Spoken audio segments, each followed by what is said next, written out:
Alright guys, here's the notes for LT2. For LT2, your task is to be able to calculate the average speed of an object and also to kind of manipulate the basic formula so that you could solve for distance as well. Alright, we'll talk about that here in a second. While I'm talking about these things, you may want to be sure you have your formula sheet available and a calculator, because today's target, there's not much for traditional notes. It's primarily just going through some practice problems that you can find on Moodle. Alright, so again, get those things out and listen all at the same time. But think about an average here. Okay, even if we're not in physics, just think about an average that you might know to exist. If you're a sports fan, you know about batting averages. Okay, on base percentage averages. There's all kinds of averages. You have an average heart rate. Okay, think about that. They would estimate like an average heart rate, a healthy range for a female, for a male, an age range, whatever. But if you're out running 5 miles, your heart rate's higher than it typically is. If you're sleeping, your heart rate's lower. So an average would be, if you take all those numbers together and you divide it by probably hours, minutes, whatever, you can get some baseline data there. Okay, maybe you have a bowling average. Your grade, technically, sort of, is an average. Okay, it doesn't reflect necessarily one assignment. When we talk about average speed, reflect on a road trip you've taken. All right, and when I say road trip, we're not talking going to Clare, or going to Mount Pleasant, or going to Alma. I mean a big one, maybe even out of state. And you know that there's sometimes you might be on expressway, you're cruising 75. There's other times you're stuck in construction. You might not even be moving. And you could calculate your average speed for that trip if you looked at the total time it took you to get from here to Florida. Okay, you look at that, and then you technically would factor in the distance there. So you take that total, that time would be the distance, and then divided by the velocity.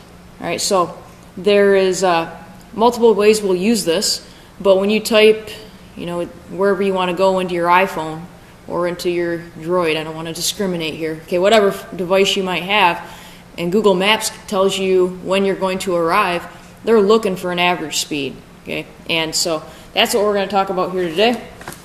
And so, first thing is we just start with a formula. Okay, there's a couple we're going to look at, and we're going to look at just good old speed and then an average speed. Okay, speed and an average speed. And so we're going to write those on the left-hand side. So distance divided by time. And then we'll also do some stuff with average speed, so I'm just going to skip a little bit. And the difference here is its total distance. I'm just going to put a D for distance divided by total time.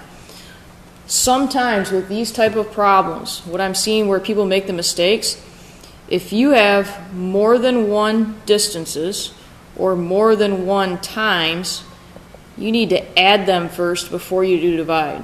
Okay, so add them. Add these. And then you put them into this formula. And I'll try to give you an example of that as we're going around here. Okay.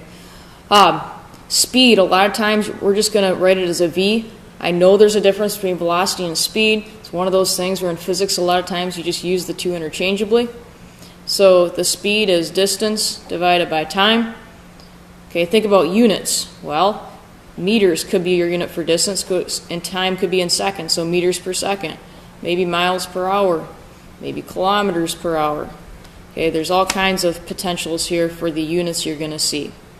So, without further ado, all we're going to do is jump into problems. And one of the things that I've done is when we are solving for different things, some people don't have the algebra skills yet to rearrange equations. So it is my suggestion that you write these in these two different ways as well. So, because we're not always looking for speed, which is distance divided by time. Sometimes we're looking for distance. And in that case, you're going to take the speed or the velocity and you multiply it by time. Sometimes we're going to look for time. And so you would take the distance and you would divide it by the velocity.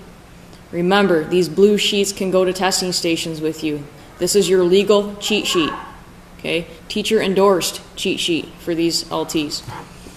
Okay, so again, these problems are on Moodle, and We're going to start out. It's always helpful to label things as you go. A horse has the ability to run at a speed of 30 miles an hour. As soon as you see that unit, you know it's a speed. Label it with the correct variable so we know its velocity. At this pace, how many miles? When we talk running a certain amount of miles or driving a certain amount of miles, we know that's a distance. Will the horse have covered in 0.25 hours? H is for hours. That's our time. So the thing we are looking for is technically miles. Some people prefer to call that x because in algebra class you're always solving for x or y. You're usually not solving for d. But what's most important is you see, okay, which version of the formula am I going to need? All right, I'm solving for distance. So it's going to be this one. So it's going to be distance, this is number 1, is speed multiplied by time. Okay, speed multiplied by time. So we're going to have the 50 miles in, was it 50? Nope, that would be one fast horse. Sorry about that. 30 miles per hour multiplied by 0.25 hours. So 0.25 hours. And so when we do that, we just go 30 multiplied by 0.25, and we get 7.5. Remember, we round to the 10th. We already have a 10th, so we just leave it because there's nothing to the right of that 5 to tell us what to do. So we're just going to know that that is 7.5 miles. So 7.5 is what you would type into Moodle. Remember, you never type letters like units into Moodle. So you would just say 7.5. So that's pretty good. 15 minutes. That horse is moving to go 7.5 miles. Okay. A simple one. We started out with this little trickier one. We're just going to do a really plain one. Number 2. A box is pushed across the floor 20 meters in 2 seconds. Find its average speed. Now you might be thinking, well, average speed, I got to add my distances, add my times. If you only have one in the problem, then you can ignore that. So for number 2, we're looking for average speed. And it's just going to be, well, meters is my distance, seconds is my time, and I'm looking for the speed. So it's going to be 20 meters divided by 2 seconds, which is 10 meters per second. And so you would type 10 into Moodle. I'm going to do one more problem with you. I'm going to say slightly more difficult, but it's a slight, all right? You decide you are going to ride your bike to a friend's house. It takes you 0.75 hours, there's a time, to travel 10 miles, there's a distance. It takes you 0.15 hours, time, to travel the additional 3 miles. Hey, you're getting tired. Distance. What is your average speed? Now this, when we look here, average speed is what we're looking for. This is a situation where you need to add them first. Okay, add your distances, add your times. So this is technically number 4 on the practice problems. So our times are going to be 0.75 hours plus 0.15 hours. And that should be 0.9. Your total distance is, well, it was 10 miles plus 3 miles.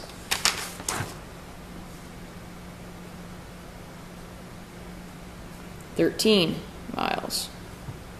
All right. So now for average speed, whoa, messed that up. Okay, so for average speed, forget about that. It's our total distance, so our 13 miles divided by the total time, 0.9 hours, and that one is beyond me to do in my head. So 13 divided by 0.9 gives us 14 point, and the 4 is repeating. We need the first 4 to the right of the decimal because that is in the 10th spot. The second 4 says, well, I'm less than 5. If it's less than 5, we leave it alone. So your final answer would be 14.4 miles per hour, but we would just type 14.4 into Moodle. And that is how you calculate average speed. Good luck.